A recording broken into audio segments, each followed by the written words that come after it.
घने जंगल में सावन का महीना शुरू हो चुका था। आसमान में काले बादल छाए रहते, ठंडी हवाएं चलती और हर थोड़ी देर में बारिश होने लगती। पूरा जंगल हरा भरा और सुंदर लग रहा था।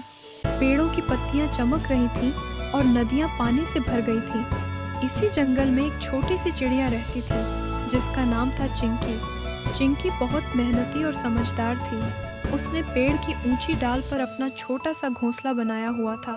बारिश शुरू होने से पहले ही उसने अपने घोंसले को मजबूत कर लिया था ताकि पानी और हवा से उसे कोई नुकसान न हो। एक दिन सुबह सुबह जोरदार बारिश होने लगी। हवा इतनी तेज चल रही थी कि पेड़ों की डालियां हिलने लगीं। कई जानवर अपने अपने ठिकानों में छिप गए। चिंकी अपने घोंसले में बैठी थी और बाहर का नज़ारा देख रही थी। तभी उसने देखा कि एक नन्हा गिलहरी का बच्चा बारिश में भीग रहा था। वह कांप रहा था और उसके पास छिपने के लिए कोई जगह नहीं थी। चिंकी को उस पर बहुत दया आई। उसने तुरंत फैसला किया कि वह उसकी मदद करेगी। चिंकी अपने घोंसले से बाहर निकली और उड़कर उस गिलहरी के बच्चे के पास पहुंची। उसने उसे धीरे धीरे अपने पंखों से सहारा दिया और उसे अपने घोंसले तक ले आई। गिलहरी का बच्चा बहुत डरा हुआ था, लेकिन चिंकी की दयालुता से उसे थोड़ी हिम्मत मिली।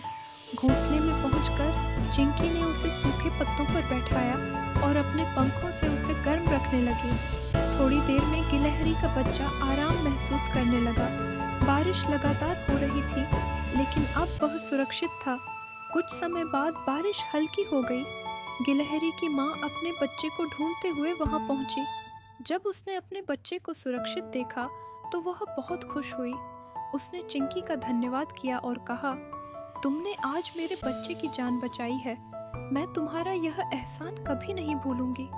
चिंकी मुस्कुराई और बोली, हम सब इस जंगल का हिस्सा हैं। एक दूसरे की मदद करना हमारा कर्तव्य है। उस दिन के बाद जंगल के सभी जानवर चिंकी की बहुत इज्जत करने लगे। बारिश का मौसम अब भी चल रहा था, लेकिन अब हर कोई जानता था कि मुश्किल समय में साथ देना ही सबसे बड़ी ताकत है। सीख: मुश्किल समय में एक दूसरे की मदद करना ही सच्ची इंसानियत और जीवों की भी की पहचान है।